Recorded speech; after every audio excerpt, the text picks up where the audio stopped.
function of these in every aspect of our lives. So I would like to start with.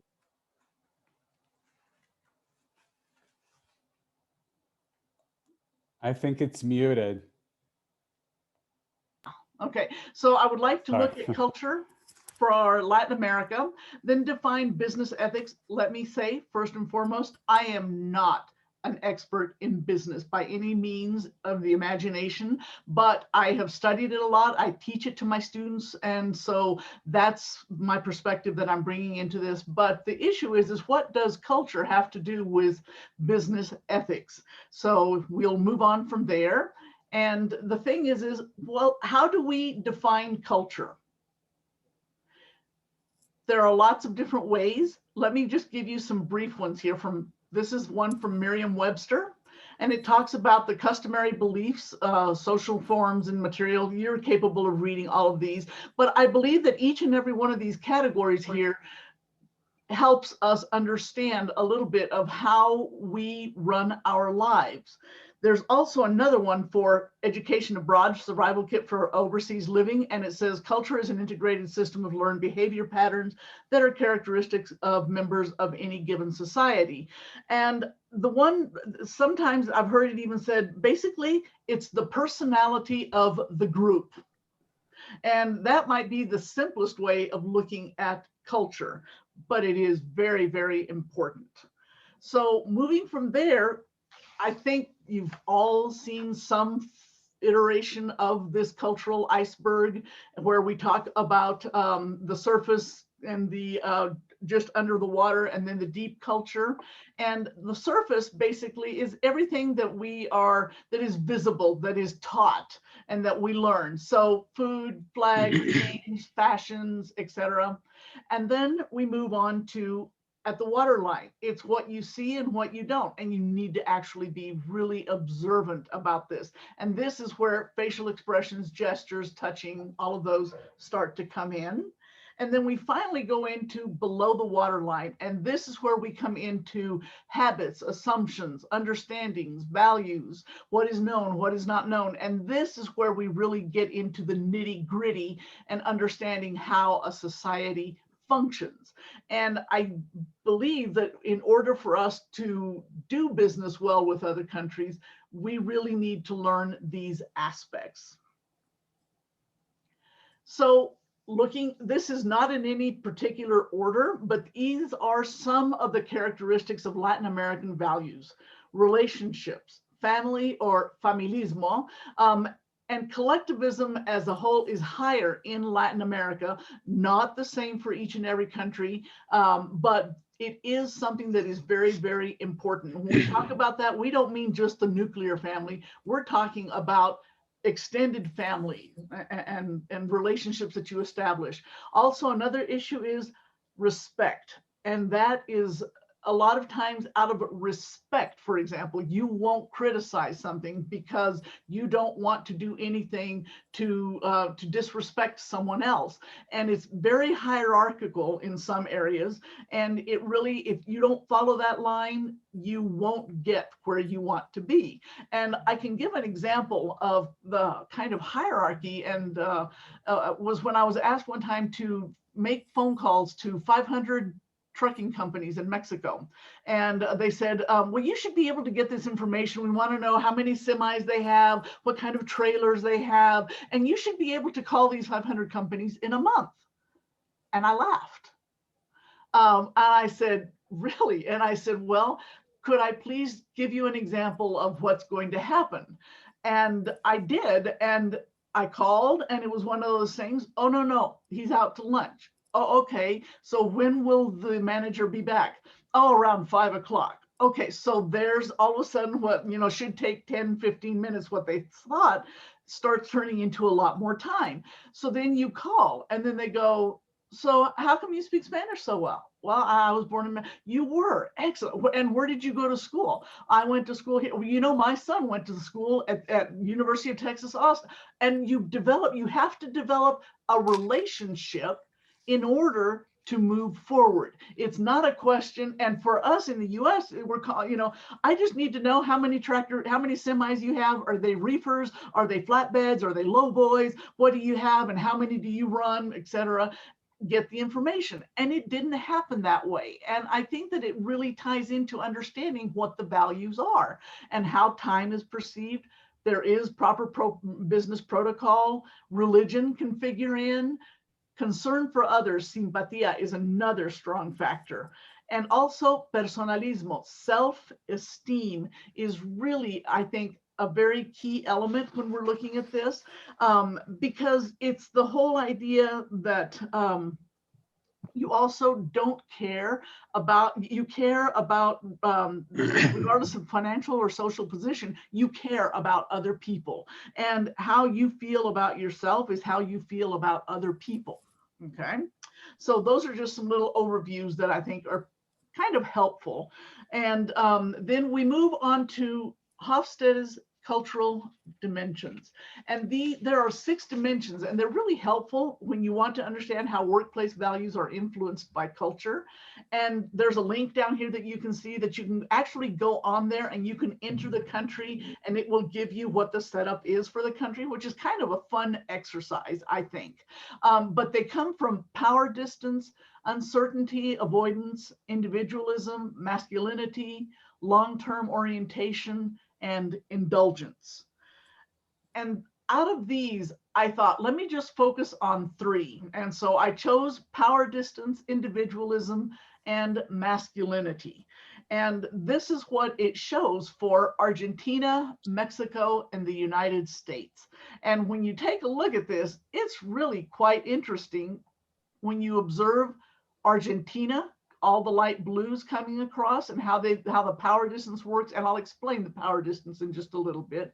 Individualism, masculinity, uncertainty, avoidance, long-term orientation, and indulgence.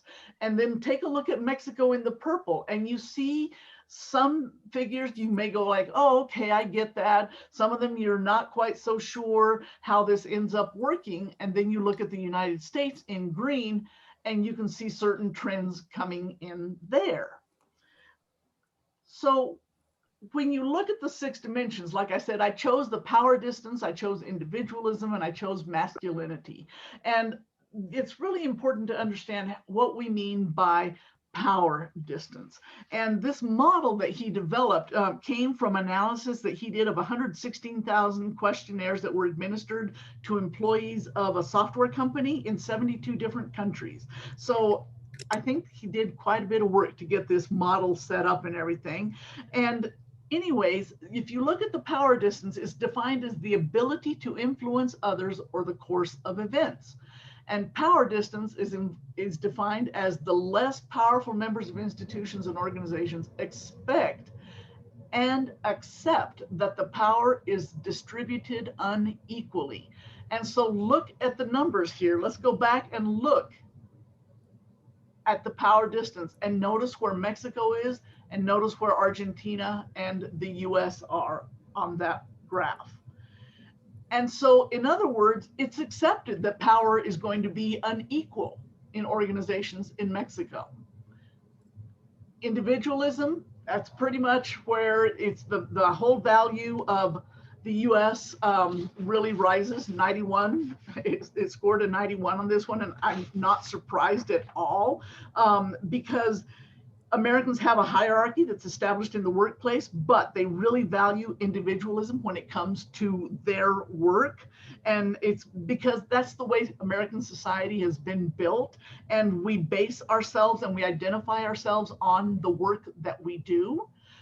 Argentina is a little bit higher on individualism, but Mexico, you notice there, favoring a little bit more the whole idea of the group or collectivism. And then when we look at the masculinity, that means that society is driven by competition, achievement, and success. And you look right there and you see Mexico actually a little bit higher than the US and Argentina, which I find really to be quite interesting because Argentina scores a 56 on the scale. Women in society are a little bit in their society are a little more competitive and empathetic and such. But there is a gap between male and female values. And that also is related to the amount of money. Argentine women earn 75% of men's pay for equivalent work, and they hold a mere 30% of managerial positions. So that's an interesting way to look at this. And so anyway, I just think that it's kind of an interesting little graph and some guidelines to get you going and understanding a little bit of how culture functions within these countries, leading us into business ethics and what the definition is for business ethics. And this is just one. I am sure that your textbooks give you much more detailed and probably much better, but in Investopedia, it talks about it as the study of appropriate business policies, practices regarding potentially controversial subjects, including corporate governance, insider trading, bribery, discrimination, etc. And so from into that, you look at then what best business practices are, and those are honesty, integrity, promise keeping, loyalty, fairness, concern for others, respect for others, law abiding. And so we've got this thing set up. Let's move into what business ethics does in Latin America. And this was what was really interesting to me, because when I thought about this, I thought, well, has this always been studied? And it's actually something that I think did become an issue about when do you think and what made this a topic of interest in Latin America? Anybody have any ideas?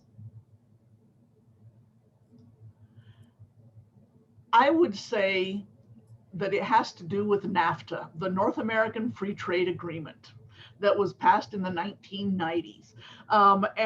In Spanish, the Tratado de Libre Comercio.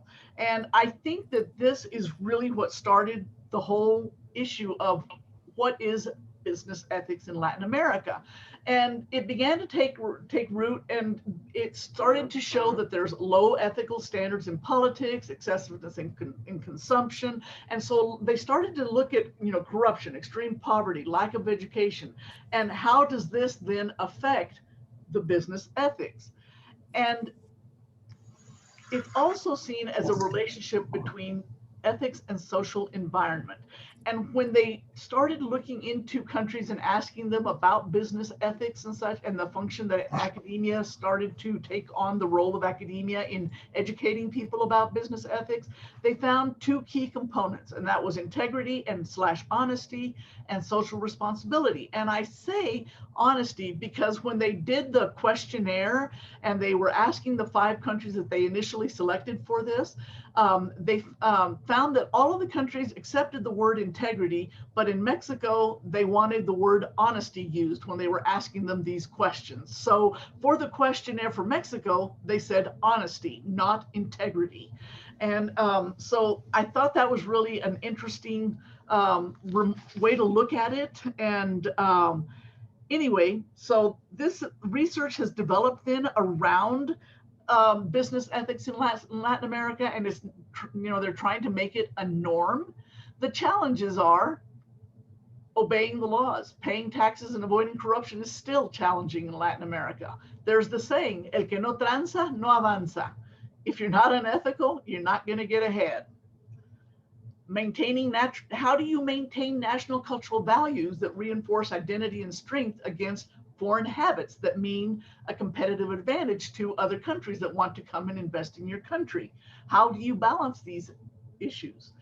Doing business in a dishonest, irresponsible, and or inefficient environment could mean a threat for the mutual confidence and trust, and it could harm your relationship with partners, clients, and suppliers. So that starts looking at some really interesting issues. And the existing political situation in most Latin American countries in the early 1990s was very strong central governments that allowed concessions leading to corruption, okay? So how do you turn this ship around? And that's where they started then with the Business Ethics Index for Latin America. Around 2010, it was created to evaluate people's perceptions of business ethical behavior in the US and numerous other countries. in 2012, it was expanded to include 5 Latin American countries: Brazil, Bolivia, Mexico, Argentina, and Colombia. Kind of an interesting choice to lead off how you're going to look at business ethics. But the idea is that a democratic and free market society needs to emphasize ethical aspects and values. And this is where collaboration, trust, loyalty, justice, and mutual respect, they're all values that we can agree upon.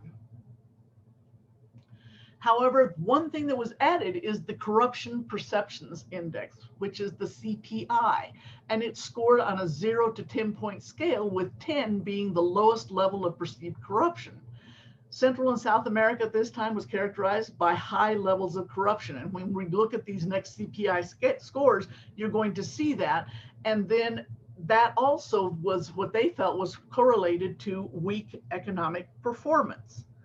And you can see the table here that shows by nation and the population and the breakdown. And all of this information, it's kind of fun. It's available on the CIA webpage. All you have to do is look it up, and it'll give you information on all of this quite easily.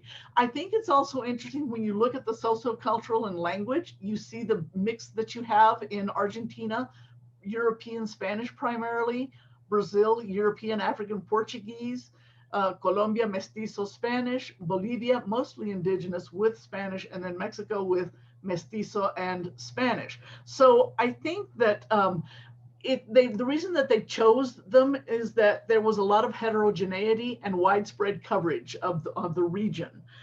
And the thing is notice that the big 3, Argentina, Brazil, and Mexico, were the ones that were whose economies were really very, very strong at that time. And then Colombia, mid-sized, and then much smaller Bolivia. So the results of the study are kind of interesting. Generally positive, the whole concept of business ethics. It looked at the perception of business ethics used as a mode, but they looked at it as it was a way to complain about the economy. And that was kind of an interesting realization for me. They used it as a way to blame businesses for economic recessions, and business viewed it as the main determinant of the economy. So that's another interesting thing. There's also a strong belief in the positive trends in business ethics. And it's related to the robust economic expansion that Latin America has enjoyed since 2003. And Colombia and Mexico, they have significant political difficulties that pale in comparison, and they are low on the list of the public's problems. And so this is where you kind of, you start trying to correlate what does the political situation have to do with the economy. And by studying the culture and the history of these countries, you can start seeing relationships and patterns and trends. And Argentina and Bolivia, they had local struggles, both domestic and particularly foreign companies had soured in the past with perceptions of business ethics.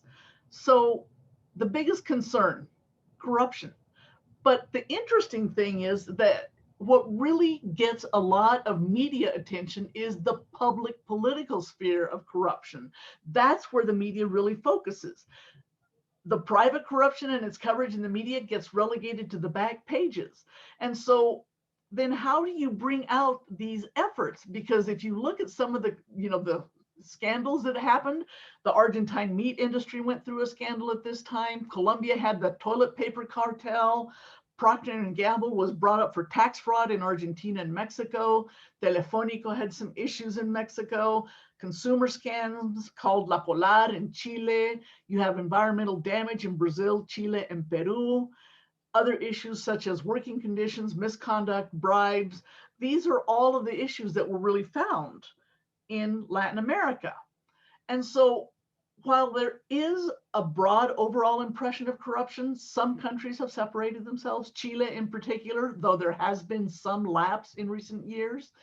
But the one thing that one needs to realize is that bribery worldwide is widespread. This isn't something that is found only in Latin America.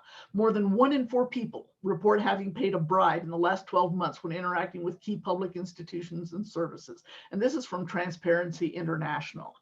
And the perception is that governments need to be doing a better job preventing and punishing corruption. But The sector of society considered most corrupt in the public sphere is the political parties, Congress, Parliament, police, and the judicial system. And so this is where they've kind of made a strong case for academia to come in and try to change the culture of corruption. And this is included by offering business ethics courses, and not only just for the business classes at the graduate and undergraduate level, but rather doing it also in engineering, accounting, economics, because if that were to happen, then you might have a better shot at changing the culture of corruption in Latin America. And the issue, it's kind of interesting that whenever you talk about corporate social responsibility, it's viewed separately from business ethics. And that is something that perhaps needs to change. So it seems like for every step forward, there are 2 steps back. But I do think that the one thing that globalization can do is it increases the demand for corporate transparency, and also pushing for corporations to be more involved in society. What are you giving back? Okay. And they hope that this will result in new endeavors to encourage good business practices. Also, NGOs and voluntary associations of different types are coming in, and they're kind of showing how to do this and how to incorporate ethics. And the issue is that this will hopefully promote initiatives in corporate ethics by seeing how these NGOs and voluntary associations operate. Corruption is still the main concern, but there is hope, and that is through education and NGOs. So then you're going, well, great. What do business and culture do when we bring them together? Well, it really is. Culture is a key component in business. It really helps influence your decisions. And what does business culture include? And I think that that is really the key element right here. It includes, let me grab my notes here because I have so many notes. It's not only the big definition of corporate, but it's also getting off on the right foot, understanding how meetings work. How do you negotiate? What are the formalities? Is it a good idea to have someone, if they're left-handed, is that going to be looked upon negatively? Understanding how the culture views certain issues is really, really key. And also social media use, internships, and work placements can also really help. And organizations and business ethics that reflect the organization's values and visions are becoming more and more key to all of this. So the big issue with cross-cultural interaction is to interact effectively, you've got to step out of your comfort zone. You've got to stop stereotyping. Educate yourself on the politics, on the current events, on what are the things that are happening in these countries, and especially if you're dealing with that country. And the biggest key of all, learn the language. It is greatly appreciated when you are learning. You don't have to be totally fluent, but at least attempt. So why another language and culture? It connects you with shared human experience that can often get lost in translation. It builds trust if you can speak another language. It improves your ability to make decisions because of the way that learning a second language affects your brain. It also increases your perception of issues. It promotes dialogue, it encourages tolerance and adaptability, and it stimulates social change. It also makes you more competitive in the global marketplace. So the 3 top things that you can take away from adding learning Spanish and culture is it enriches your profile, you grow personally, and you gain confidence professionally. And also, as you gain global fluency, you gain intercultural competence. And that allows you to make solid business connections as you move forward. I'll close with this quote from Nelson Mandela. If you talk to a man in a language he understands, that goes to his head.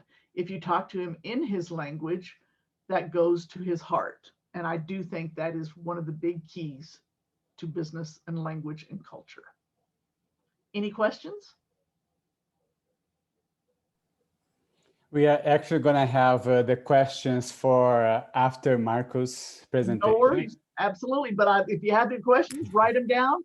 I am here for you. Thank you very much. And I will stop screen sharing here. Thank you so much, Andrea. It was a great presentation. Thank And you. if you have any question for Andrea, please write them down. And we're going to have a Q&A session right after Marco's presentation. I would like, by the way, introduce Marco Sampaio. He's from my home country of Brazil. He's the head of commodities and foreign exchange risk at JBS USA, executive with more than 25 years of experience in agriculture and currency markets, responsible for managing the commodities and currencies of JBS US, including the US, Canada, Mexico, Australia, and European operations. He has his degree in international business from Lynn University in Florida, and he's currently taking the Advanced Management program at the University of Chicago Booth School of Business. Welcome, Marco. Thank you, Paulo. Thank you for having me here. Should I share my screen? Yes. Okay. It's the first time I do this, okay? I don't usually do presentations and things like that, so let me try this. Here it is. Can you see it? Yes, we can see that. Okay, good. That's so great. First of all, I'm from Brazil. Okay, I've been in the US for 14 years now. I lived in Argentina before. So just like Andrea said, like I speak Portuguese, English, and Spanish fluently. And I think it's very important to speak the languages. But it was also very interesting to me that, and I went to school here in the US. So, and I always thought that this interaction like with people from other countries was always very interesting. And it was especially interesting when you invited me to talk about ethics and compliance, because JBS actually went through a very big problem in 2017. It was accused by the Brazilian law enforcement agencies of paying briberies to many politicians in Brazil. And it was huge. Like, I mean, our stocks went down.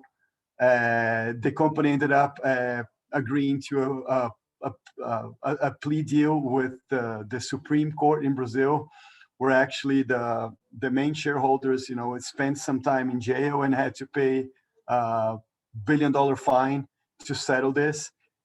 But the most important thing about this is that event really changed the way we do things, the way we look at ethics, the way we look at compliance, the way we do things. And the most important thing is that we do that not only because of that event, but because it's embedded in the culture that we have. So in the next slides, I'm going to talk a little bit about how we do things and what's the difference between how I see things, like from the US perspective and the Latin America perspective.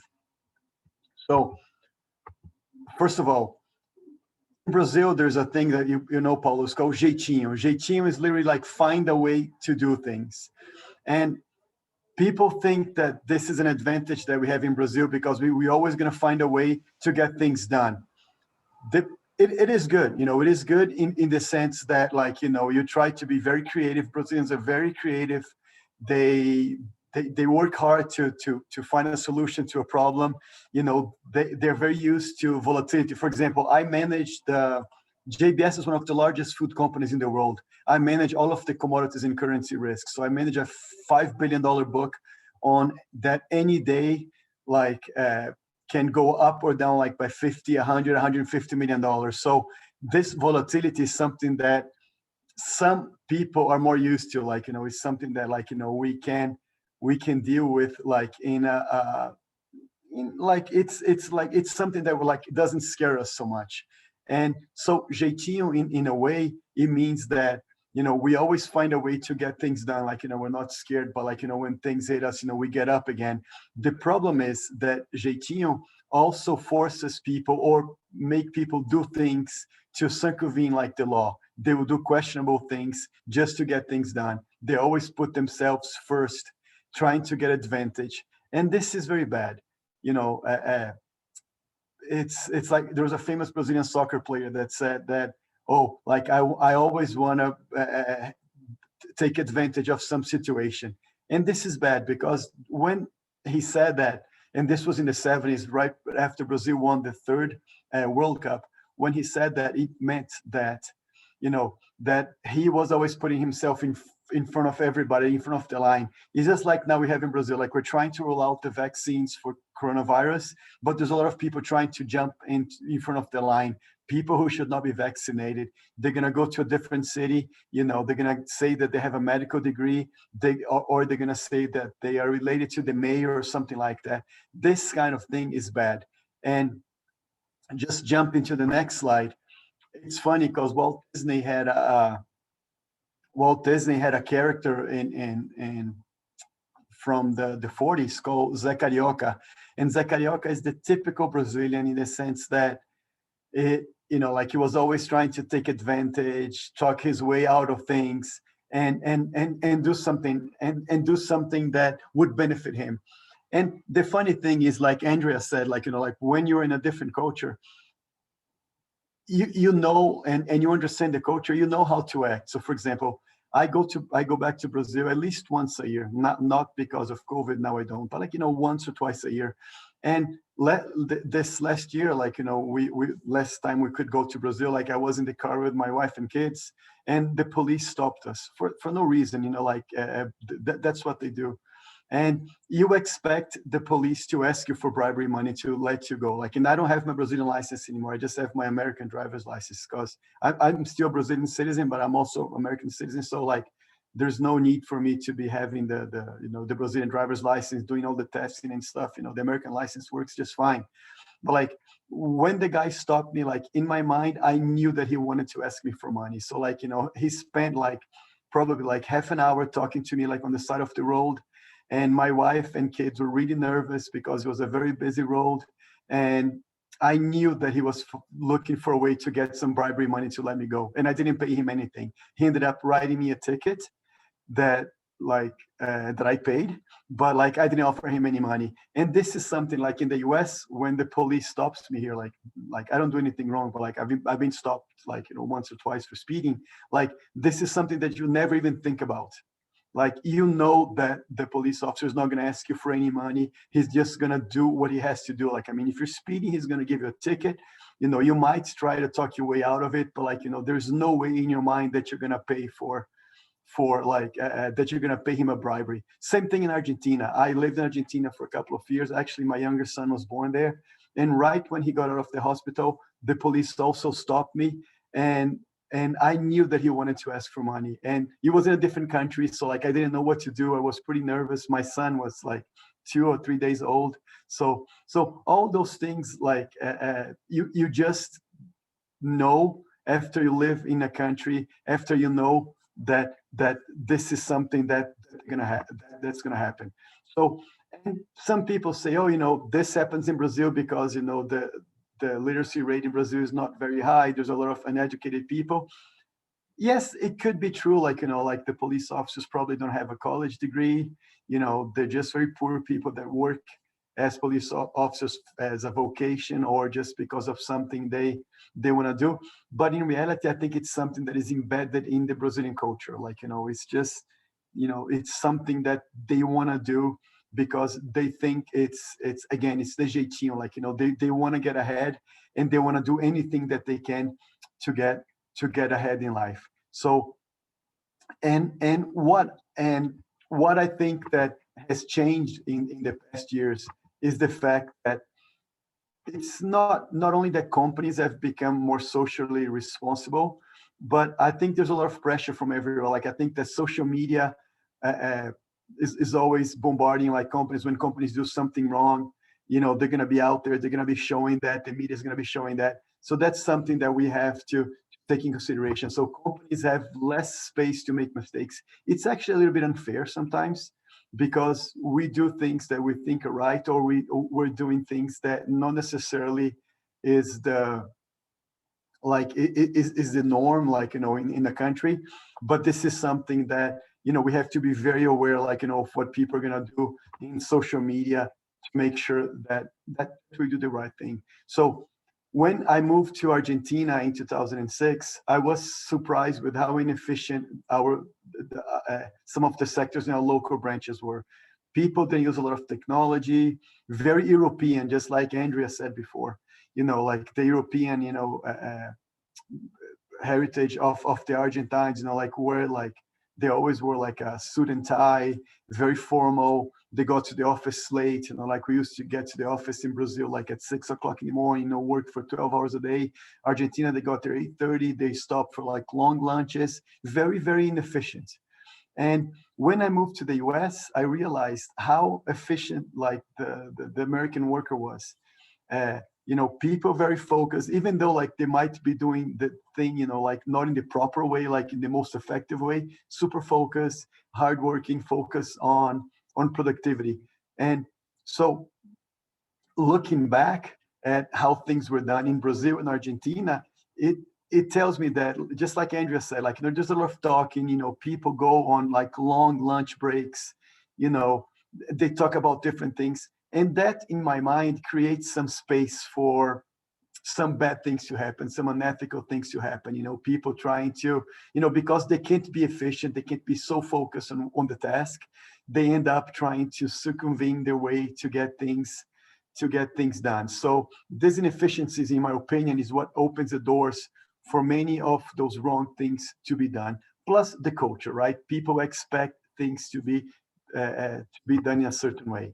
So JBS, let me explain you a little bit about what happened in JBS. So JBS is the largest Brazilian company, one of the largest companies in the world, more than $60 billion in revenue, 250,000 employees worldwide, the biggest beef packer, pork packer in the world, one of the largest poultry company in the world, plus a lot of other business that we have in the segment. And just to cite an example of something that happened in Brazil in the past that we ended up being charged for, was that the company had many tax credits in the state of Ceará, which is in northern part of Brazil. We spent, I don't know, $300 million building a plant there. And then the government promised us tax credits, for the next 10 years, if we invested, if we generated jobs in the state. But then after we did all of that, they only said, okay, I'll give you that tax credit back, but you have to give me 10% kickback so that we help with the election costs, help with the governments, or kickbacks to the elected officials. And we said, no, we're not going to do this. We're not going to do this. And they pressured us so much for that one of the executives from the company ended up doing that and paying that bribery, that 10% bribery, in order to get the money back. So in order to get, I think it was 250 million reais back then, they had to pay 25 million reais in bribery for that. So this is something that, like, in the US, I would not expect to happen, but in Brazil, it's something that, like, I wasn't shocked to hear something like that happening. But saying that, after that happened in Brazil, like, we paid our price, and the company has since been working very much and making sure that, like, that everybody's trained, like, with our compliance and values and ethics. Everybody knows what it is. And the most important thing is that this is not something that we put on the walls around the company. This is something that we teach. We talk to our teams every single day, how important it is. Like, we have meetings when we could have meetings before COVID. Like, we had meetings like every 2 years where we talked about the company strategies and goals and what are we going to do different. But always the focus is on people, like having the best people in the company, and having people who understand our values. We always say that we have people, that attitude is more important than knowledge. Like, I have people from Harvard on my team, from MIT. I have PhDs on my team, but I also have people like with no college degree who are super smart and super hardworking. And some of those are even better than those Harvard kids. So saying that, like, it's all about the people, all about the value. And we work a lot on making sure that those values are always understood by everybody, that people really understand what's going on. So we are really committed with those values. We're really committed, like, with our vendors, understanding what it is. So I think this is the biggest point with what happened with JBS, is that it forced us to be much more ethical. It forces us to be much more present, much more proactive. And there's something now that we really do that Andrea kind of mentioned. It's called ESG, which has to do with ethics, social governance, and compliance. So this is something that companies like ours, we cannot afford not to do. So we have to care about the environment, we have to care about compliance, we have to care about treating our people the best way possible, the animals too, that that we process, like it has to be very ethical, it has to be very humane. So all of this, like there's a lot of pressure for us to do the right things at all time, and that's it. So again, I think the main message here is that I come from a country that, and by the way, all of this problem that we had in 2017 in Brazil, none of this we had in the US. Like we had the DOJ, and we had many other like outside law firms investigate the company in the US, and nothing wrong was found here. But what I'm saying is that depending on the country that you are, like with the people that you're with, and the way that things are done, in your mind, you might think that something is acceptable. Only when you change, when you go to another place, that you see that, some of those things might not be acceptable. But saying that, in your mind, you should always know what's right, what's wrong, because people say, oh, what's ethical? Ethical is not, unethical is, unless you get caught, it's okay. No, it's not like this. You have to do things because they're right. You have always to behave in the proper manner. You have always to do the right things. And people sometimes will say, oh no, like I'm going to stretch this because the law allows me to do that. Yes, but does the ethical behavior allow you to do that the same way? Like in the markets, like I said before, like, we trade billions of dollars every single day for JBS. We manage a huge amount of, financial responsibility for the company. And we see the markets, we see players like, we've seen this GameStop thing happening, this, it's crazy. And, is it against the law? It might not be, but is it ethical? I'm not sure. So we have to do things that are ethical. We have to behave in the manner that is going to guarantee us to be here, like in the long term. So this is my main message today. Thank you.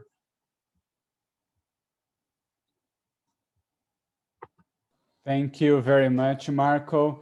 So now it's time for a Q&A session. So we have 15 minutes until 4 o'clock for some Q&A session. So I would say it can be any question to Andrea or Marco. And I'm seeing... I just want to stop sharing here. Okay, I'm good. Okay, so I'm actually seeing... So I have a question from Paul Mallet. How would you handle a situation in which an employee violates company values, and even though they may be acting in a way that is consistent with the social norms in the country? I guess this is to Marco, this question, Paul. Well, we do have our compliance book, that people have to follow. So if it goes against the book, like, they're done. It doesn't matter. Like, it doesn't matter if they think this is the right thing to do or the wrong thing to do. They're gone. There's no doubt, there is no chance given. We've had problems before, like, where traders, like, traded like their personal accounts, kind of front running, like what the company was doing. And, they said, oh, there's no law against this. And let's say in the country this happened. Yeah, but like, it's against what the company's compliance and ethics code says it is. So the person cannot do that. So there's no tolerance for this anymore. There's no tolerance for it. Let me give you an example. When I was working in Brazil, at beginning of my career, I worked in, I'm not going to say the company, in a big multinational trading company. I've been in JBS for 20 years. So this is like 20 something years ago. When I got married very young. One of the brokers, we talked to brokers a lot, like, who intermediate businesses and stuff. He sent like a big screen TV to my home as a wedding gift. And my former boss had accepted that. And I said, no way, there's no way I will accept that. Like, and there wasn't anything like in the company book back then. I said that did not say that wasn't okay. But I knew that in my mind, if I ever accepted that, it was going to be like, I was going to be connected to the guy to the broker, like in a way that I would not like to. So things like that, like, first of all, like you have to do in your mind, you have to know what to do. And second, like, you have to respect what the company's guidance and laws are.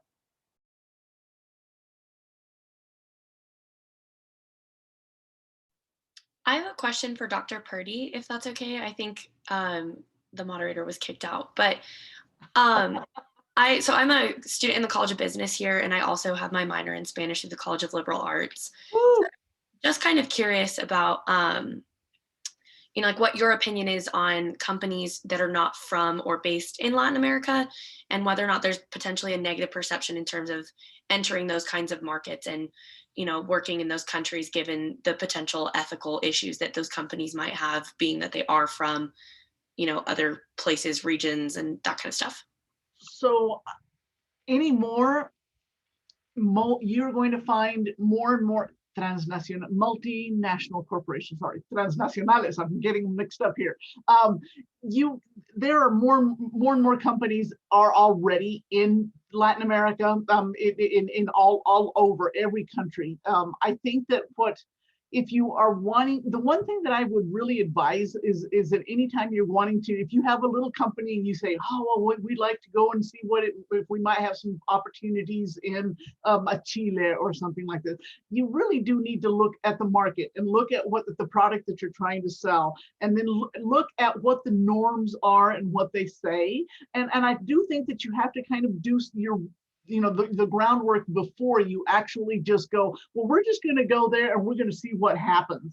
I do think that the biggest, maybe one of the biggest things that happens, and Marco helped me with this, is I do think that it's bureaucracy. It's trying to figure out how the bureaucracy works, because in the US, it's go down and register your company and get this going and get your license and blah, and it's a lot quicker, whereas the bureaucracy in Latin America is no, you need to go get these forms signed here.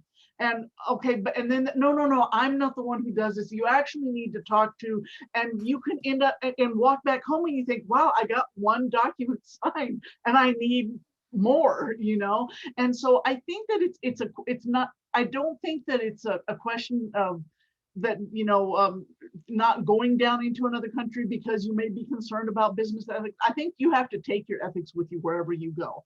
And I think that there are decisions that sometimes will happen where you have to kind of decide, am I willing to go along with this like Marco presented, or am I going to say, you know what, I've got to draw the line somewhere, because if I do it for one, then the word gets out. Oh, if you just give Marco a large screen TV or give him this, you're going to be in good shape. And I think that that's where each and every one of us has to kind of listen and start saying no when no has to happen.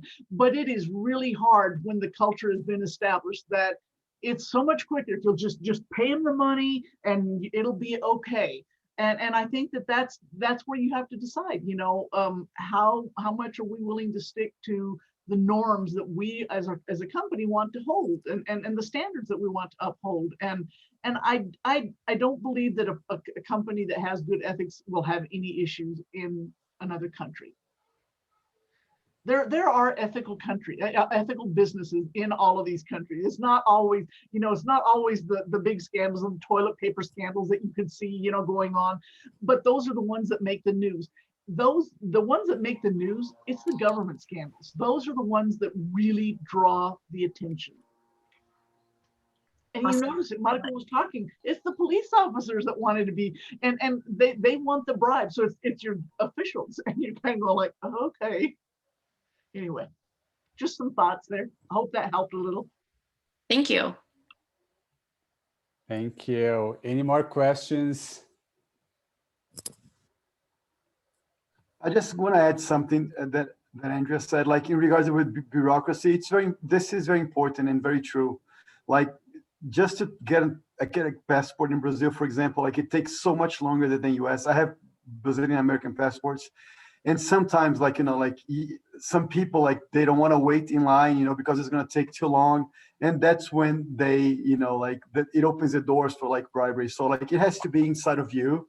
And just to give an example, like the US, the JBS USA business is like 75% of the global business. So Brazil is much smaller right now. But here in the US, I think we have 10 lawyers. In Brazil, we have like 150. Like, and it's a much smaller business. Our tax department here has 15 or 20 people. In Brazil, we have 200 because there's so many complicated taxes. Like, we have different VAT taxes for each state. So that's when it opens the doors, like, for people to, you know, try to corrupt like a state official in order to sell something. So it's complicated. Yeah, thank you for sharing that. I feel that. So I have a question, kind of piggybacking on that. I understand that we can be our own catalysts and champions as leaders in ethical business behavior, but when you have environments and people that are holding the keys to get into those different countries, what's the best way to try and navigate around that without succumbing to that unethical or bribery type of behavior? I mean, what can you really do to try and get around it when they're the ones that are holding the key for you to get a business license or a state license, whatever it may be? I think that, if you allow me, Andrea, I think that you have to look at the best examples that you have in the country. So, for example, like, look at the companies that like are benchmarks. Let's say Johnson & Johnson is an American company. It has been in Brazil for many years. You've never heard of any scandals from Johnson & Johnson. So maybe talk to somebody in Johnson & Johnson and try to understand how they do things.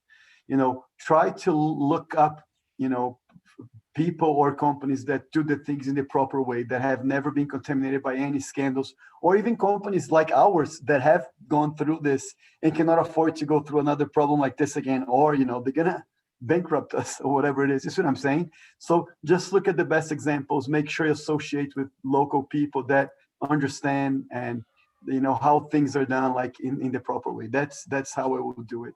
Mhm. Thank you. More questions? I have a question. Sure.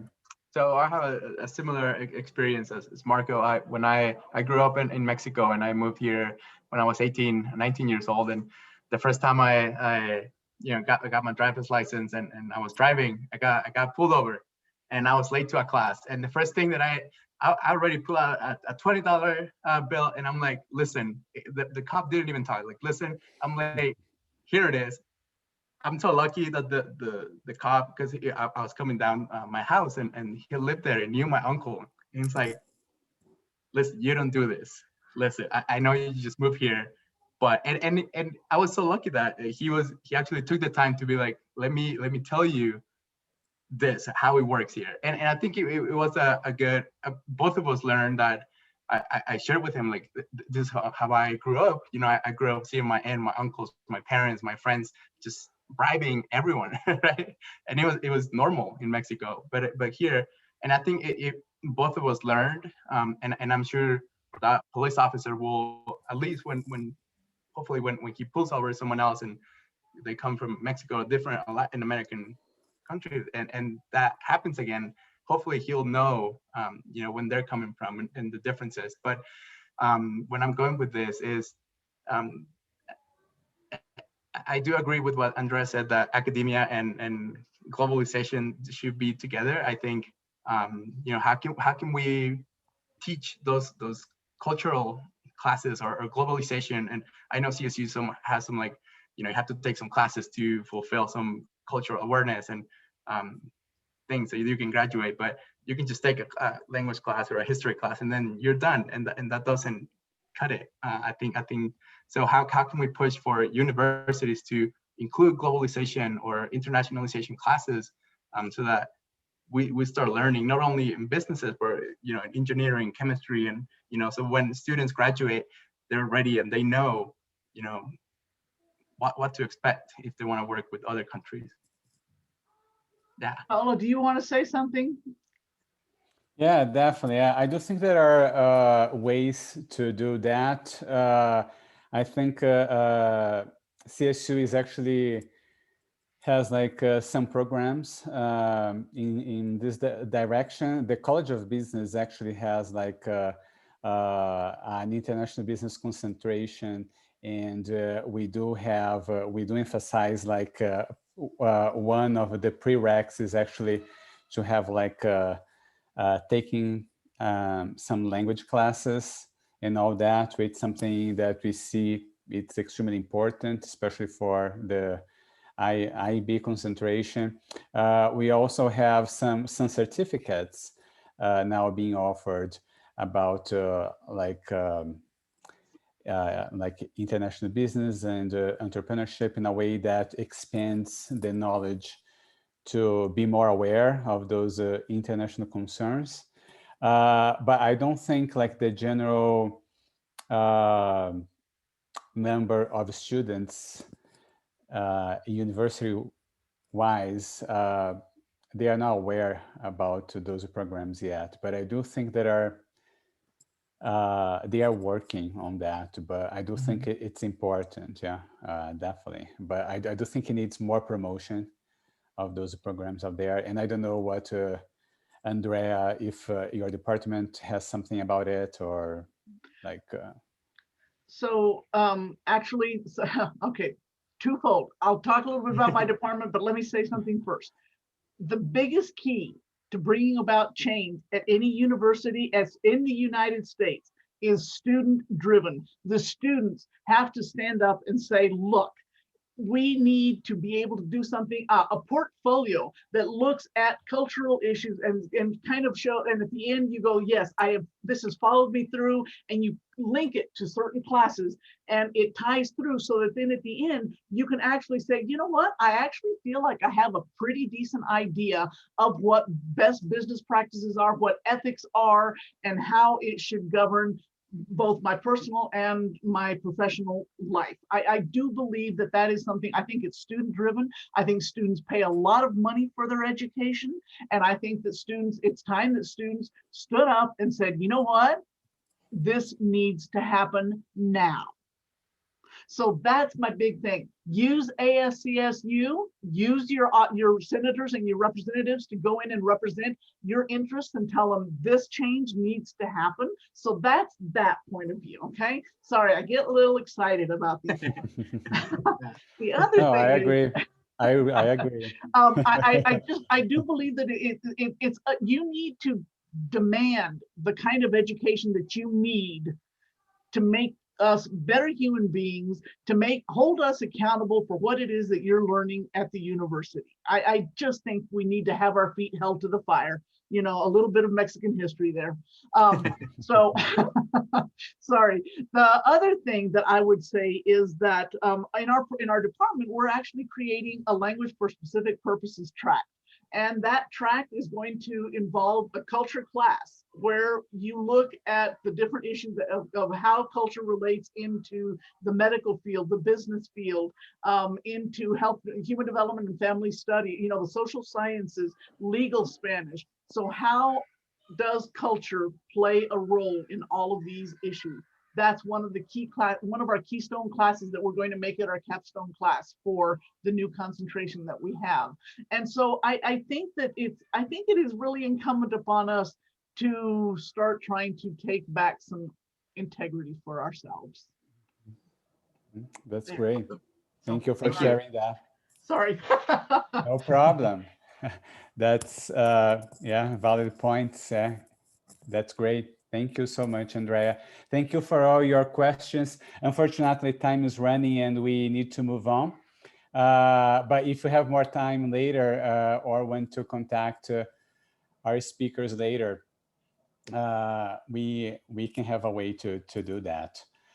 But let's move on, and we're going to have our second half of our event. I'm going to introduce Olaf Morales. He's a language coach and a digital learning specialist at Colorado State University at our Todos Santos Center in Mexico. He's currently finishing his master's degree in ELT at the University of Southampton in the United Kingdom.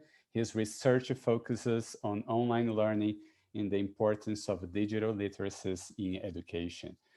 Welcome, Olaf. Thank you very much. Thanks for the invitation, Paulo. So I'll start sharing my screen from here. Okay. And let me know if you can see it. Yes, we can see Yes? that. Yes. Okay, so well, I'll just try to make it as fast as possible, okay? So it doesn't take that much time. So, well, my name is Olaf Morales. I am the languages coordinator at CSU to the Santos Center. And today I will talk about the role of languages and the way they shape ethics and culture. So in order to do this, I'm going to use some examples taken from the field. And some of these examples I will use, it's based on the Todos Santos Center, which is probably you don't know, but that's an international extension of CSU, which is located in Baja California Sur, Mexico. So let's start with the first concept. And I will just complement what Andrea and just share with us at the very beginning of this presentation. And this is something that's called the silent language. And whenever we think about languages, we generally think about the spoken ones. We go to school and study one foreign language or even two. So learning a second language has probably become, I think, as necessary as learning how to drive nowadays. So when we consider Mexico and the US, the role of languages plays an important role not only in everyday life, but I think also within businesses. So, however, there is a type of language that cannot be learned at schools. And I think this is recognized as the silent language, named by Hall, an American anthropologist, which analyzed the many ways in which people talk to another without the use of words. So Dr. Hall, author of the book, The Silent Language, claimed that it is important to understand the different groups of peoples around the world have worked out and integrated into their subconscious thousands of behavior patterns that they take for granted in each other. So back in the 60s, imagine just so many years ago, he mentioned that Americans were aware that even neighbors had many minor traits which made them somewhat characteristic. Yet, for some reason, they had failed to appreciate how different foreign businesses can be. So, in order to dig deeper, I will follow up 3 basic questions. This will help us understand better the interactions between spoken language, silent language, and some ethical aspects. And before I continue, let me tell you, just as Andrea said, I mean, I don't know that much about business, but I will share some of the perspectives based on the Mexican culture and what I believe is compared to the US. So this is basically my perspective and my opinion. So the first question I would like to use as a guidance is, what type of language is this? So the second question is, how do we learn it? And finally, how does this silent language affect interactions with other cultures? So let's understand the context of this. So from my perspective, the silent language is a language that we cannot hear or speak, but behave. So in this case, context really matters. According to Durio, a marketing communication strategist for worldwide ERC, Mexico is generally considered to be a high context culture, which can be translated into one in which connections have developed over years of interaction and a shared understanding of expectations. So in this case, that means that it is important to highlight that in Mexico's high context culture, communication is much less direct as many ideas are inferred through unclear communication. The best example is the word ahorita, which translated in English means right now. So what happens with the word ahorita? Well, the problem with the word ahorita is that in Mexico, it can take different meanings, such as right now, right this second, just like probably just a little bit ago, or probably in a little bit, or any time between 5 minutes and a couple of hours, and or even in an indeterminate amount of time. So what happens here is that some of my students have asked how people, even native speakers, know exactly what the other person really means. Well, I usually tell them, well, you know what? You have to be very direct. You need to ask. So people from other cultures, such as the American, have found out that meaning are sometimes not straight. And it is really important to ask for clarification. Otherwise, we can get a wrong message. So Quarto, no nosso quarto. Fecha a porta. the question here is this ethically correct? If I come from a place where the right now really means right now and not necessarily later. So this has been a big controversy during many, many years, especially in countries such as Mexico and the US, where organizations seem to have different perspectives of time management. So in terms of Donaldson, a professor of legal studies and business ethics, he mentioned that the organizations need to balance the extremes. For relativists, on the one hand, nothing is sacred and nothing is wrong. On the other hand, absolutists consider many things that are different as wrong. So, however, neither extreme eliminates the real world of business decision making. The answer lies, I think, somewhere in between. So when it comes to shaping ethical behavior, Dr. Donaldson proposed 3 guiding principles that companies should follow. So these are respect for core human values, which determine the absolute moral threshold for all business activities, respect for local traditions, and the belief that context matters when deciding what is right and what is wrong. So in Mexico, people doing businesses often create strong connections that crosses the line of work. It is not strange that people within organizations become compadres, meaning best buddies. And this friendship can go into many different directions. And in one way, the organization can benefit because it creates an environment where everybody supports to each other. However, in some of the cases, this can cause low productivity since workers tend to have longer conversations and not really focus on their work. So connected to this idea, so international organizations, I believe this, cannot eliminate these cultural behaviors and ask people to behave differently just because the organization is international. The best example is CSU Todos Santos Center. Our center has a very reduced staff. So we are around 10 people, including the maintenance staff. And what happens here is just very interesting. So our director, Kim Kita, and other members from CSU, along with Mexican employees, have created strong links of friendship. This has helped in some way create an atmosphere of trust and collaborative work. And now after a couple of years, we celebrate together and talk about our families, and our colleagues in the US have understood that in Mexico, this type of relationships is important in order to develop trust within the organization.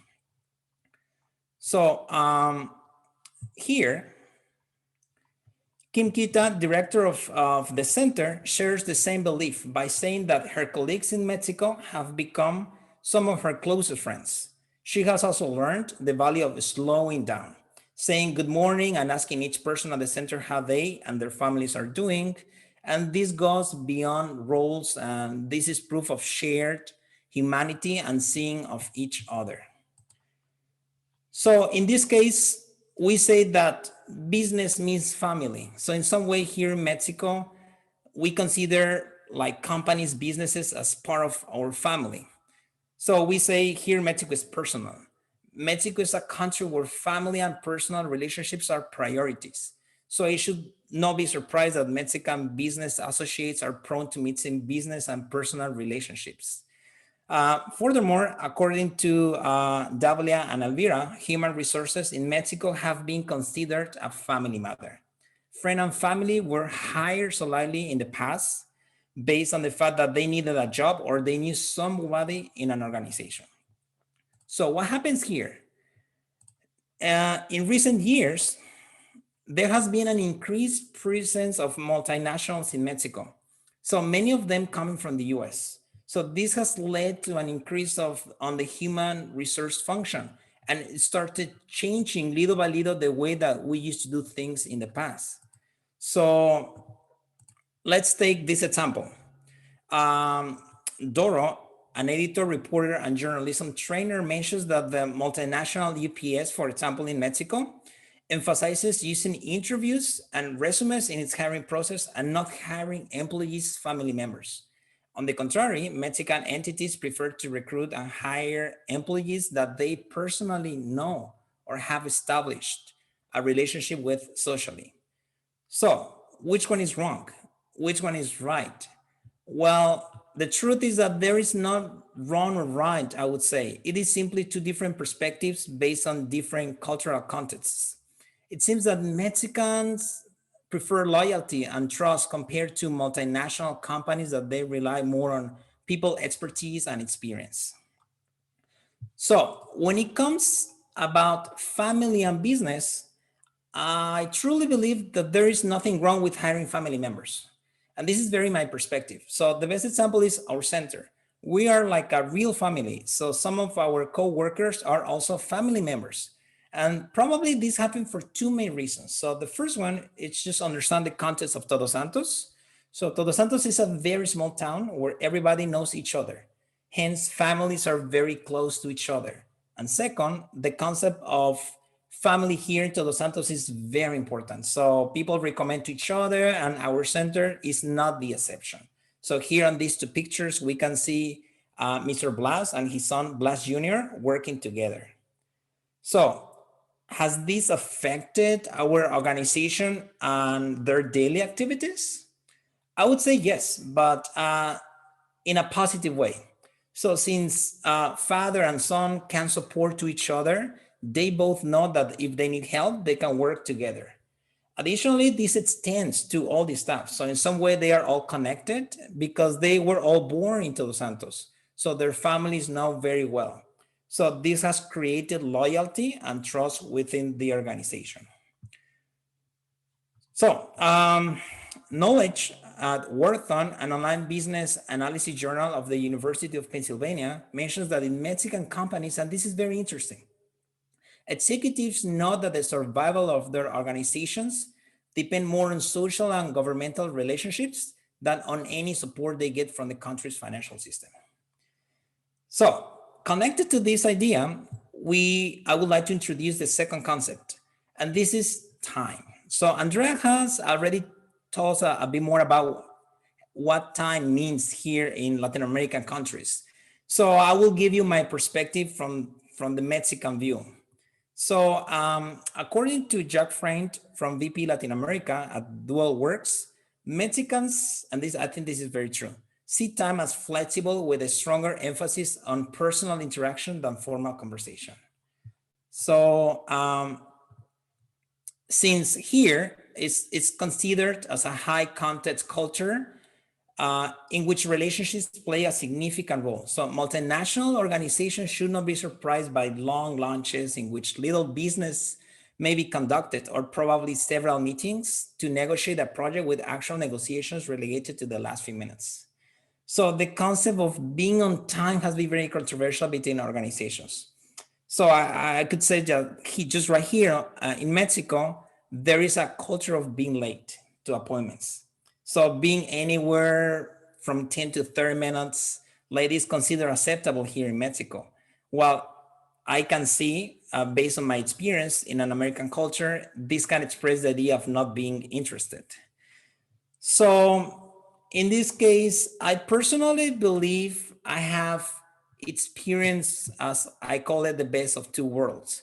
From the Mexican perspective, I'm very used to people arriving late to appointments. So this applies not only to business, but also to personal aspects. So when someone, this is a very good example, when someone is invited to a celebration, this person is not supposed to arrive on time, because in some way, we believe that arriving on time represents not being able to interact with more people. So we know that no one is coming on time. So what's the point of doing so? So from the American perspective, on the other side, I had to learn that being on time really matters. This has represented a change of mindset, not only professionally, but also personally. So now I always try to be 5 minutes at least before everything. But of course, this has been a process that has taken me a few years to learn and refine. So the question here relies on do organizations should adapt to employees or vice versa? So Hall tells us on his book, The Silent Language, that there are different languages of time as there are different spoken languages. So the unspoken languages are informal, yet the rules governing their interpretation are surprisingly inflexible. Considering this idea, in my opinion, each organization should consider different strategies in order to communicate their employees what it is expected from them. Here at the center, for example, our staff understands that time is important. We have learned that meetings are supposed to happen on time and that there are always deadlines. Myself has created an agenda culture. I always tell my colleagues, if it is not written on my agenda, then it does not exist. This is something I had to learn the hard way. So before working at CSU, I had never used an agenda because honestly, it was never necessary. Even something as simple as writing emails was something I barely did in the past. Nowadays, it's a bit different. Every morning, one of the first things I do is to check my agenda and make sure I am aware of meetings and incoming emails. So the story is a bit different when I talk to my friends working for Mexican companies. So a big amount hardly ever uses an agenda or emails. And this is because we prefer, I would say, more like direct communication. And there is no need to send an email if my partner is next door, or if I will talk to my partner during the break time, such as el cafecito de la mañana, which is a very interesting concept that happens here in Mexico, which means the little coffee time in the morning. So what this means is that there is a big amount of the population in Mexico working for the government. So these people are usually called los godines. So this is a concept very popular here in Mexico. So according to Najar, this term in some cases derogatory describe people with low wages and expectations. Probably they have worked for many years doing the same tasks every single day. So Magaña, which is a Mexican journalist and photographer, mentions that these kind of people keep businesses running but see none of the rewards. So here the question is, what does a Godines represent? And from this is actually a cultural aspect here in Mexico. So it means people working Monday through Friday, and you can see the so-called Godines walking on the streets of large cities such as Mexico City or Guadalajara. And these, the employees usually with their lanyard swinging and lunch boxes tucked under their arms, just like that, are definitely neither the richest nor the most powerful. Yet they are often the ones who keep a company operating day in and day out. So since there is no time to go back home for lunch, they usually carry their lunch depending on the budget and day of the month. You can find different types of menus, and that's why I just put these two pictures here. And let's say it is quincena. So the quincena is, as we call in Mexico, the payday. So you can probably find a very complete menu, like on the first picture, with chicken, lemon, vegetables. But if you are at the end of the quincena, so then the menu might change slightly to a more basic meal, like on the second picture that you can see. And this is true. So sometimes people don't have enough money to make ends meet. So then they finally eat whatever they can. So here in Todos Santos, and I want to give this different perspective, this type of cultural behavior is different. So there are not big companies here in Todos Santos. The town is very small compared to major cities in Mexico. And additionally, local people work in the tourism industry, fishing industry, or run a small business where they are their own bosses. So hours are not necessarily fixed compared to other cities. And here in Todos Santos, most businesses start at 10 o'clock and close by 4. So here in Todos Santos, the time of concept in Todos Santos is a lot different from other places in Mexico. So personally, when I first arrived here around 4 years ago, I had lived in a big city all my life. So I was very used to get things fast and have multiple options where to choose. So living in Todos Santos represents living at a different pace. There is no rush here, I would say. So this is sometimes good because you enjoy life. However, when you need things to get done at a particular time, this is not going to happen here. So let's use another example. So faculty and students coming from generally from CSU and some other universities in the US have learned this the hard way. For small things such as going grocery shopping can be at times overwhelming. And probably Andrea can tell us a bit more about that. Since there are no big places such as Costco or Walmart where you get all the things you want at one place. So for instance, here it's necessary to visit the small local shops to get what you need, just like the ones on the picture. So another example is transportation. So if you come from a city where taxis, buses, or even trains are common, here in Todos Santos, you can only get a couple of taxis. So the best way of transportation is walking, basically.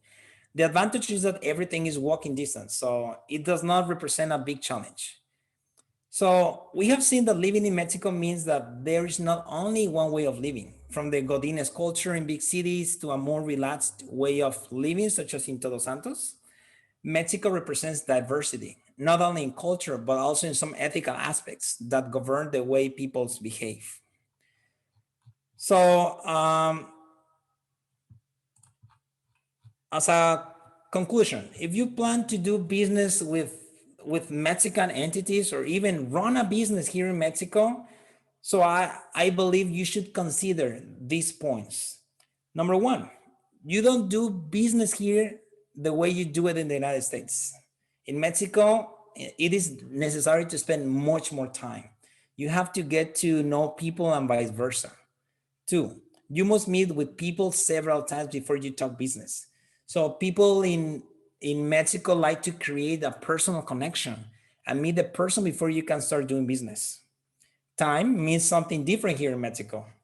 However, this does not represent that we are lazy, which so many people think that we are lazy or that we don't care. I think it's just simply that we take a different approach. So at some point, we tend to procrastinate things. We're perfect procrastinators, but we work extra at the end to get it done. So I'm not saying this is good, but this is just one way to do things. Four, family goes beyond relatives. So this also represents helping each other to get a job or being promoted to a better positions. For instance, from my perspective, multinational companies need to understand this behavior and adapt their own policies and regulations when it's possible, right? And Godinez culture is a common way of living in big cities in Mexico, just like in Mexico City. However, this does not happen in small towns, like in Todos Santos, where people live at a different pace and have a different lifestyle. So in general, you might have realized that when I refer to languages at the very beginning, I didn't necessarily mean Spanish versus English or any other language, but this was more like this hidden language that's sometimes known as silent language that represents the behavior of a community. So it's not learned at schools or in books, but by collaborating with the community and learning from them. So I would say that this definitely affects the interactions that we have with people from other places, such as Mexicans. Hence, it is important to not only understand it, but also to adapt it to each company's regulations and policies. So thank you very much. And here share my references, and hopefully this was helpful for you. Okay, thank you, Paulo. I was muted. Thank you very much, Olaf. Was great presentation. If you guys have any questions to Olaf, write that down.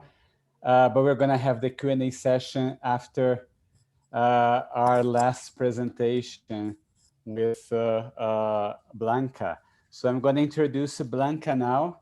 So Blanca is the Director of Sustainability and Corporate Social Responsibility at Heineken, Mexico.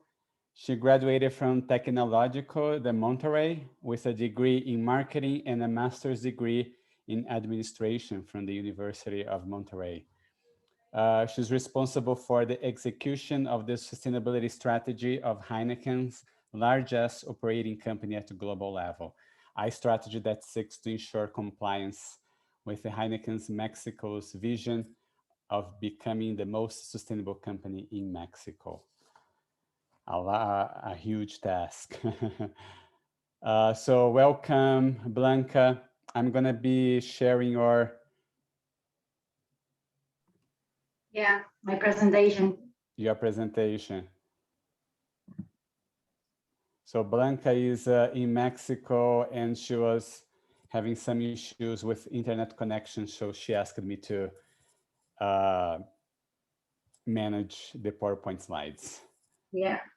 Well, thank you, Paulo, and thank you for the presentation. Hola. Hello, everybody. It's a pleasure to be here today with all of you. And before getting into my presentation, I must confess that when I was first approached to talk in this forum, it was more of my curious mind trying to make sense of this topic, ethical business practices in Latin America and the role of languages and culture, than anything else that had me agree to a first call.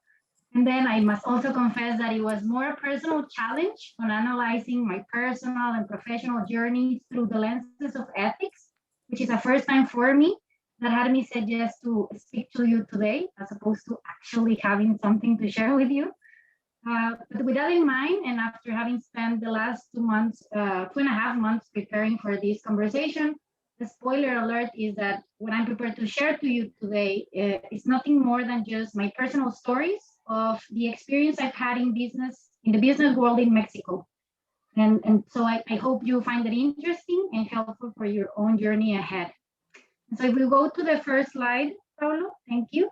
No, sure. When I started to work on the presentation, for me, the first question, of course, was, what is ethics and what is its role in mine or anybody's life, whether professional or personal?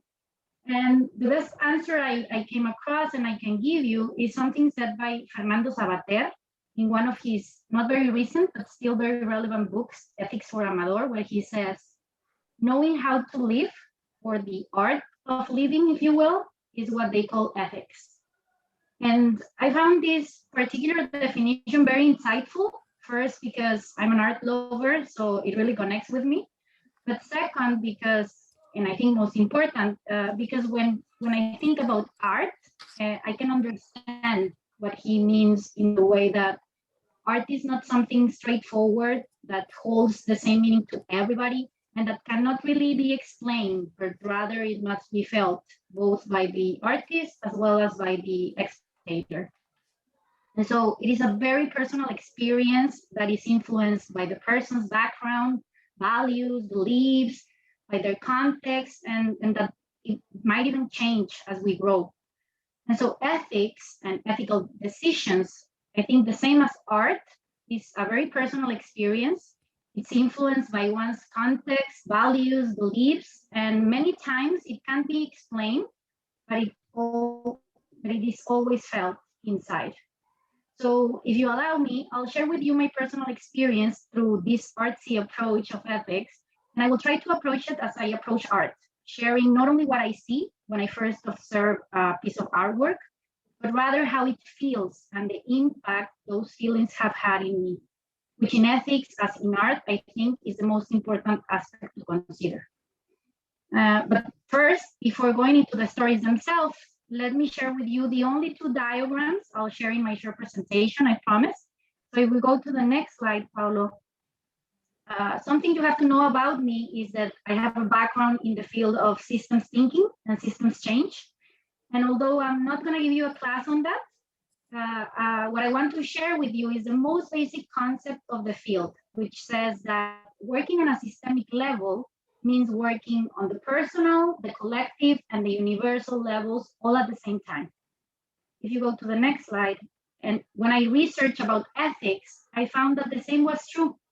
You need to understand that ethics and ethical decisions are made also on 3 levels.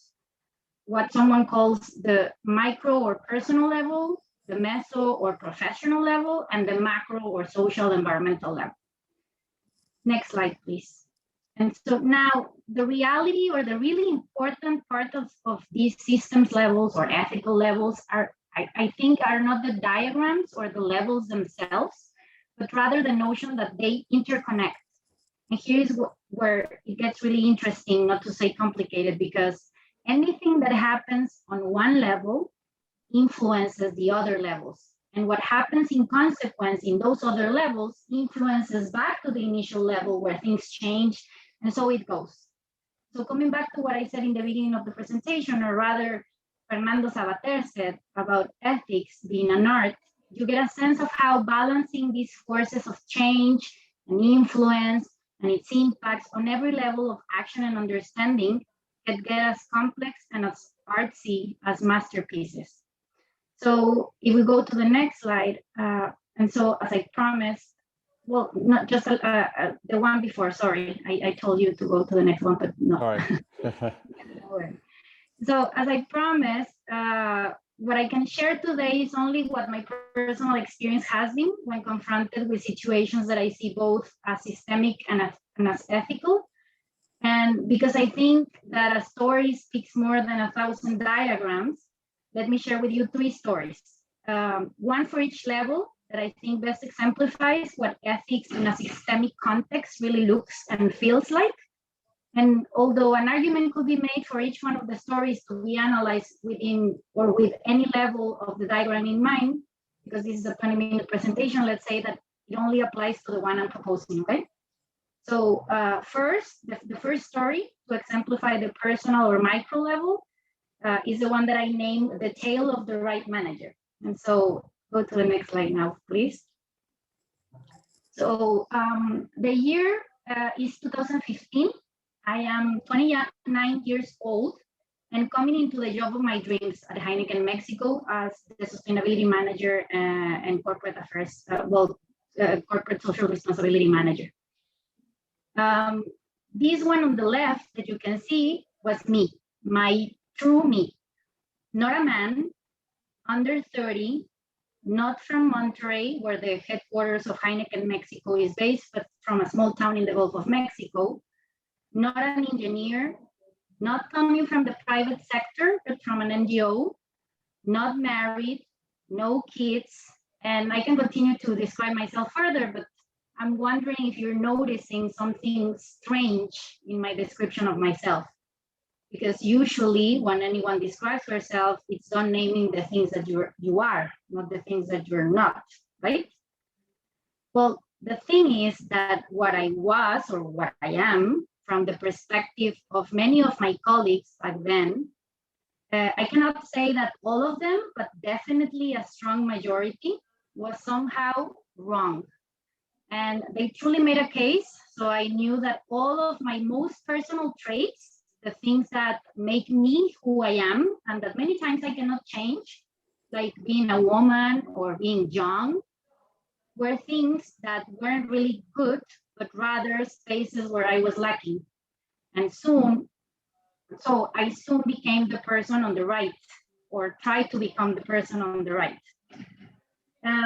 I can give you many examples. I can share with you many examples to exemplify how I was made to believe that my true me wasn't good enough, and that I had to portray being older, an MBA graduate, living in Monterrey for the past 15 years, so I'm practically a local, not speaking about anything personal and lacking the personal connections that can only come by opening yourself to others because of it, and many other coping mechanisms and answers I gave in order to survive that environment. The example that I think best describes what I went through is the fact that for my entire first year in the company, or maybe a little bit more, I couldn't go into any meeting without spending the first minutes of it having a man asking and actually frowning to my answers questions like, but wait, how old are you? Where are you coming from? What company? You're too pretty. Why aren't you a model? What did you study? Are you married? Do you have kids? Etc., etc., etc. You get the picture. I can only begin to tell you the impact that that first year had on me, on my self-esteem, on my confidence, on my ability to perform to my and the company's standards. And it was only because I have been very lucky in finding and fostering close relationships with amazing leaders, friends, mentors inside and outside the company that I have been able to start overcoming the effects of those first interactions with people of a system called Heineken Mexico, that it's not very different from any other company or industry in my country, to be totally honest, and the personal ethics of some of its members.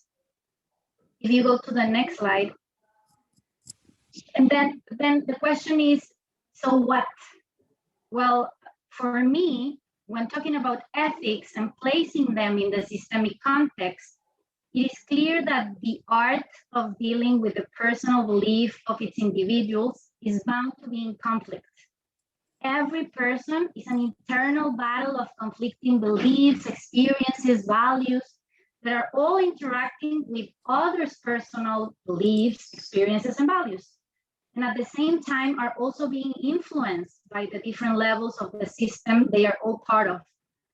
So even though Heineken Mexico in its universal or macro level is a company where diversity is valued and promoted, where there are policies to assure that people will be treated equally no matter their gender, race, sexual orientation, etc., the reality is that the personal or micro levels play a huge role on the actual experience of the individuals that are part of that system. I think mine is just one example of a long history of personal examples in the world where ethics on the micro level have had and continue to have huge impacts on the basic elements of any social system, the person. From my own experience with the things I wasn't able to do before I started addressing these issues myself, and the things that now I have been able to achieve because of a personal commitment to my self-development and growth, I can only imagine the potential we are all missing from letting our personal conflicting ethics mess with others. And that is like my continued question. So we can go to the next slide and now talk to I'll share a second story talking about the next level, the collective or the meso-professional level. And the story I named The Tale of the Teenage Organization. Next slide, please. And I chose this story because I think it gives color to what I said last on this previous story.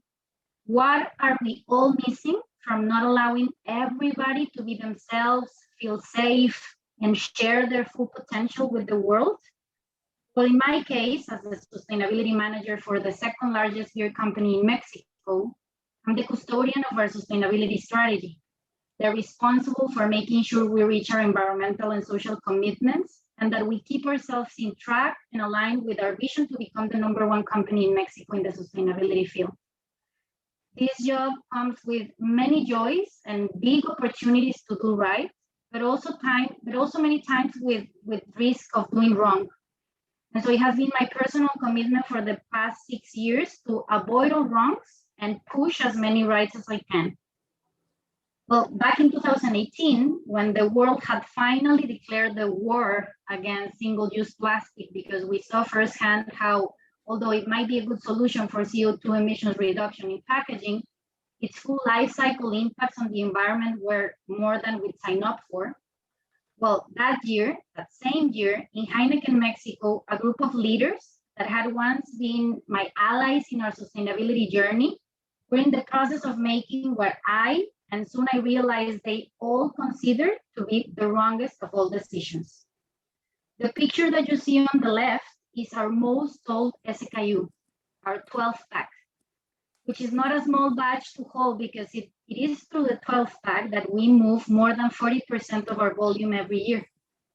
Well, imagine that in this year that I'm telling you, where plastic was considered the nemesis of the world, where legislations to ban single-use plastic were sprouting all across the world, where consumers' perception of plastic had dramatically shifted to consider it all that is wrong, where we had been working for more than 3 years towards this publicly announced vision of becoming the #1 in sustainability, this group of leaders were deciding to move from sustainably certified cardboard packaging in our 12th pack to a cheaper single-use plastic option called shrink wrap, the one that you can see in the picture of the right.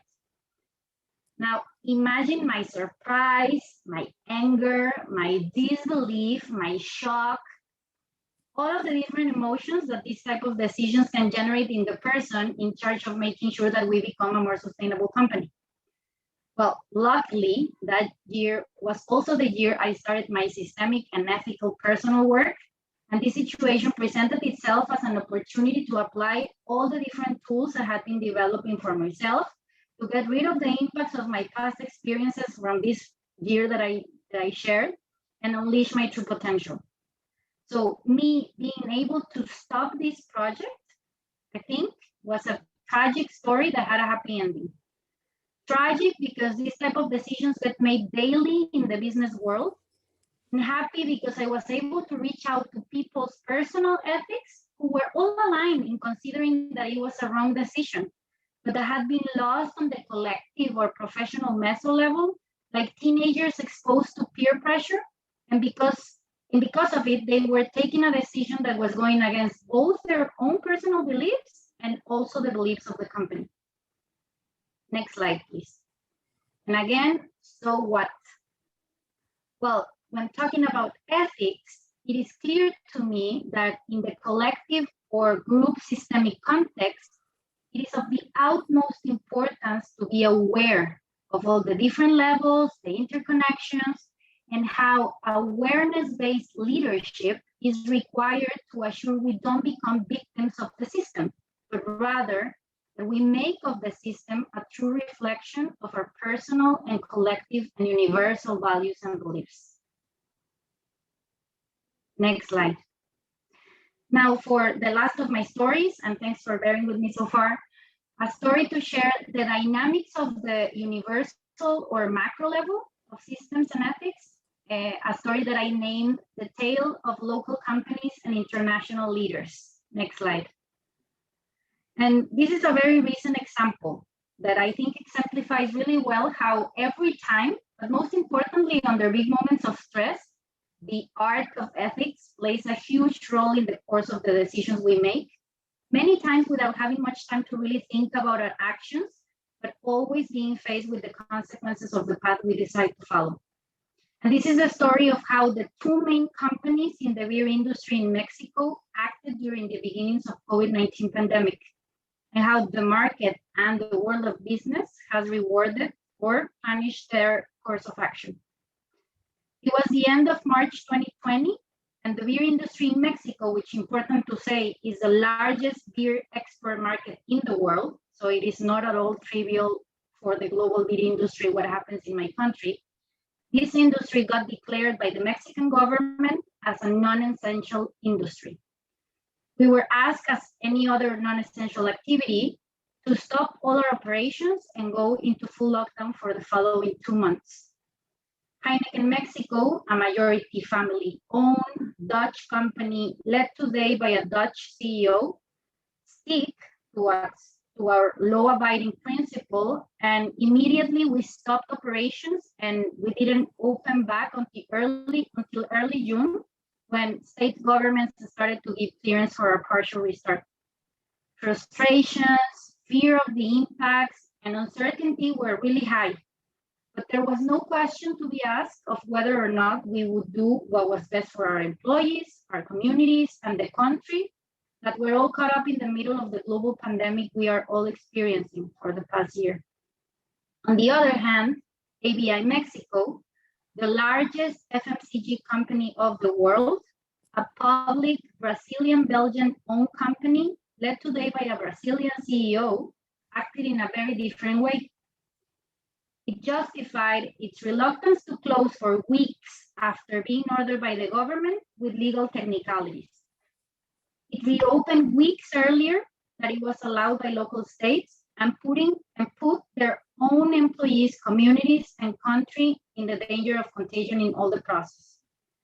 Their winning against all odds attitude took them on a very different path, even though they were under the same pressures, living with the same frustrations and uncertainty as the rest of the world.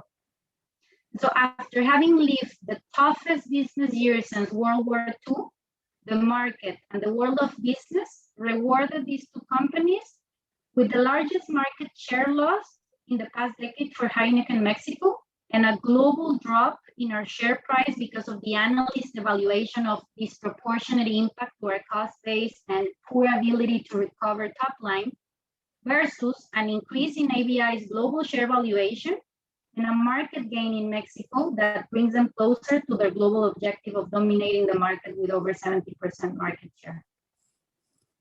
Next slide, please. So finally, one more time, so what?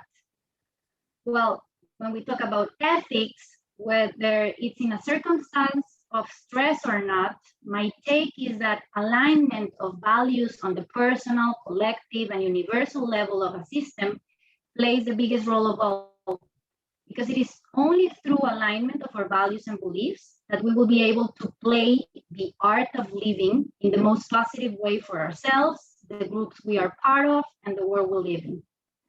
And so as a conclusion, if we go to the last slide of my presentation, what to take from today? Well, I would say that ethics in business as in life is a work of art.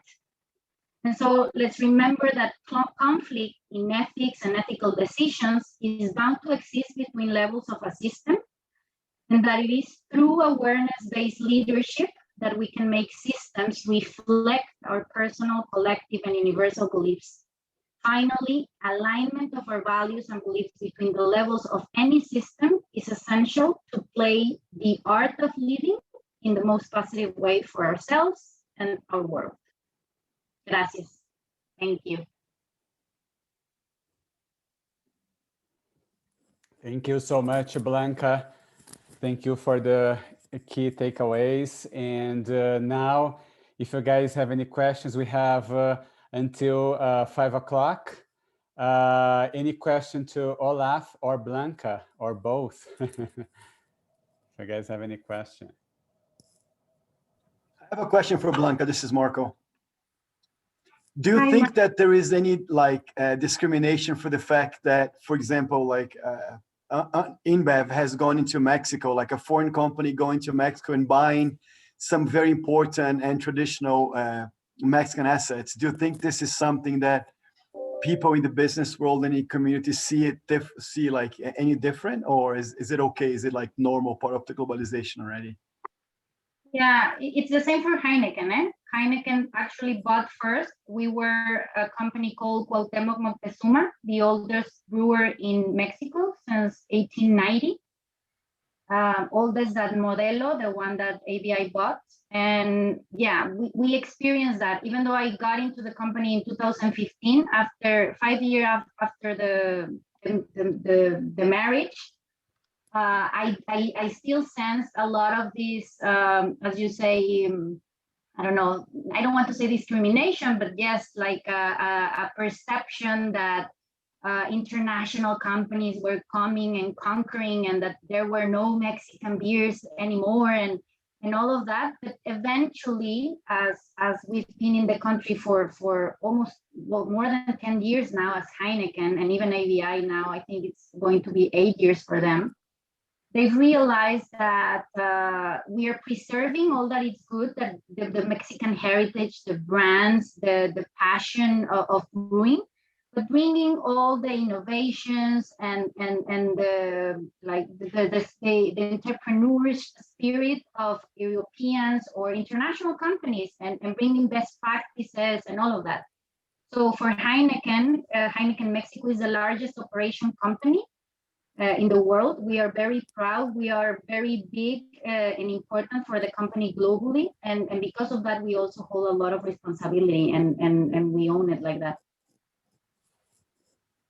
Yeah. Thank you, Blanca. Any other questions?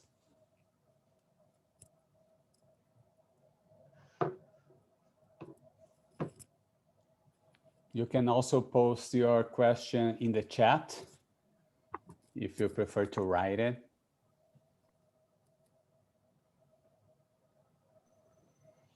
This can kind of, hi, I'm Emma. This can kind of go out to both of you. What has been like some of your favorite or least favorite parts of them doing business in America compared to Mexico? Do you think that, like, I don't know, what's your favorite or least favorite part?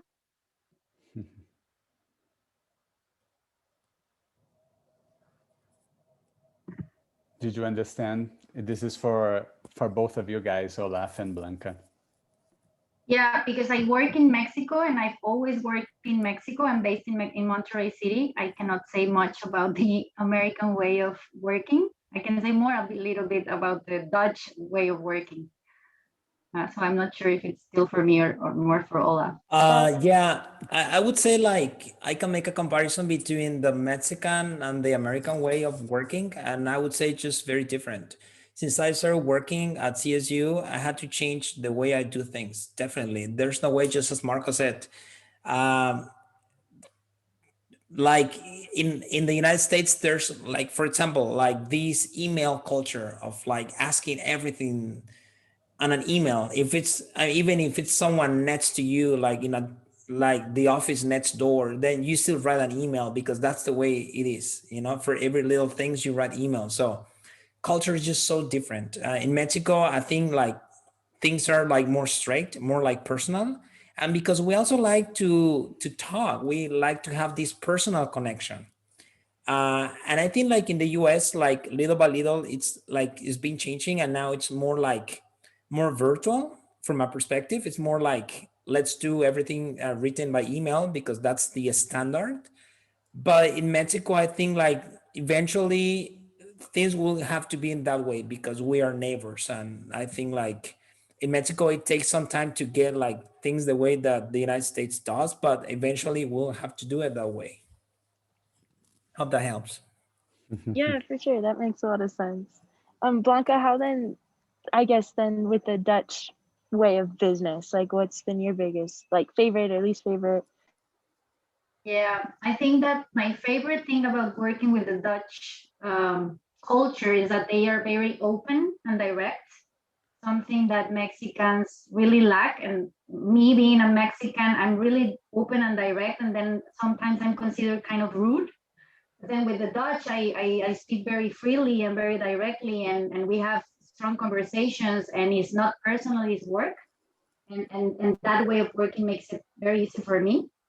So I like that of the Dutch culture. On the Mexicans, what I think that they envy of us is what Olaf has shared somehow in his presentation. We create strong relationships within our work. I'm friends, and I know I take time to build trust relationships with my colleagues, knowing about their family, sharing personal stuff, and that creates an environment in which everybody feels safe and trusted. And that creates or that how to say that allows for projects that are not being done anywhere else but in Mexico. And Dutch people come and ask, how are you doing it? How do you make people, because I know the strategy and I know the plans, and if you share how you did that project, I will understand it. But then how do you make people to do what you do? But they do. And my answer is because I take the time of making a strong relationship with them, and then it's friends working with friends, and we want to make things happen, and it's not something that I'm trying to push into them, or I don't take the time, or I just consider them as a piece of machinery and ask them to do or perform something. And so I like that of the Mexican culture, and I think we are teaching them that this part of the relationship building really helps to make something happen. I would say that. That's really beautiful. Mhm.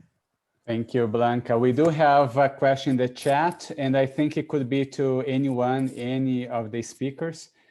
Do you think Latin American businesses have any preconceived notions of US companies with respect to doing business ethically?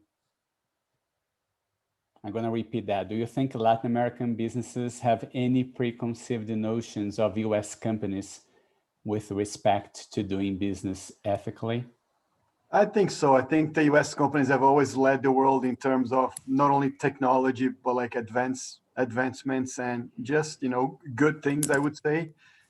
And yes, I think that Latin American companies expect the US companies to be more ethical and more centered. But something that I feel, for example, like the Europeans are even much more like radical about this. They talk a lot about sustainability, about like preserving the forest and things that the American companies do not necessarily talk. this is not necessarily ethics, but it's just something that goes along this ESG line. Mm-hmm. Yeah, what, again, anybody I else? would go along with what you're saying there. I think also the one thing that I think the biggest issue that you have is that sometimes Americans are too direct. And I think that this is going into Blanca's conversation about how they don't establish relationships, no establecen confianza. They don't set up the level of trust. They just kind of like, so we're going to do this. And I think that, you know, for a lot of the Latin American culture, it's talk to me a little bit. Let me figure out who you are. Let me understand how you function, what you prioritize.